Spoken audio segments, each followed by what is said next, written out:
Avec ses multiples massifs, vallées et ses paysages à mille visages, les monts Bambotos, situés entre les régions de l'Ouest, du Sud-Ouest et du Nord-Ouest, ont dévoilé leur charme touristique à une cinquantaine de visiteurs venus de Babadjou pour admirer ce chef-d'œuvre divin et implorer ce lieu mythique pour une belle semaine d'intronisation du chef supérieur Babadjou, Sa Majesté Kafou Sabanke Langevin. Du point de départ de la randonnée à Bangwafido dans l'arrondissement de Babadjou jusqu'au pic du mont, les randonneurs ont bravé environ 12 km en près de 4 heures. Entre forêts, savanes et cultures qui donnent un décor diversifié au paysage des monts tout le long des pistes, les îles-trotteurs n'ont pas manqué de quoi satisfaire leur curiosité. Plus encore, pour adoucir les pas sur les pentes raides, les guides partageaient tout au long du chemin quelques histoires sur les monts pour distraire les poumons qui s'essoufflaient. Nous sommes ici à Bangwafindo, mais cette chute que vous apercevez derrière nous, elle a été nommée par nos ancêtres chute de Bamelo. L'histoire c'est que dans le temps, par faute de moyens de transport, il régnait une entente particulière entre la population des Bangwa et la population des Bamelo.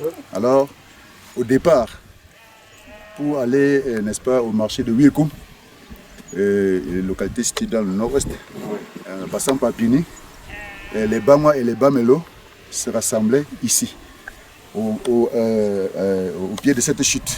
Voilà. Ils se rassemblaient là-bas donc pour faire chemin ensemble pour aller à Wilkoum acheter de l'huile de palme. Une fois au pied du mont, la satisfaction était à son comble tant chez les aînés qui ressassaient les expériences antérieures que chez les jeunes qui découvraient pour la première fois ce joyau de la nature. C'est une très grande fierté pour moi de prendre part à ce pèlerinage, surtout que je suis à mon 3e pèlerinage. J'ai fait le premier en 83, le deuxième avec le président de l'unité, avec qui nous sommes ici aujourd'hui en 2014. Et lorsque cette occasion s'était offerte, je me suis décidé avec toute la volonté, n'est-ce pas, d'être du nombre.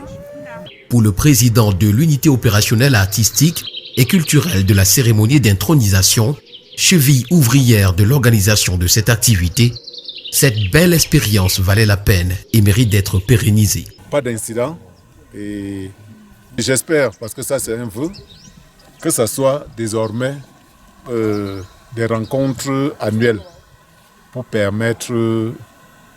nous permettre de nous ressourcer. Après avoir savouré l'aspect touristique des monts, les randonneurs sont allés se prosterner au lieu sacré Mangwa, où logent les dieux tutélaires de ce haut lieu. Sur le chemin retour, de nouvelles découvertes tout aussi captivantes qu'éprouvantes ont continué à susciter l'envie chez les randonneurs téméraires.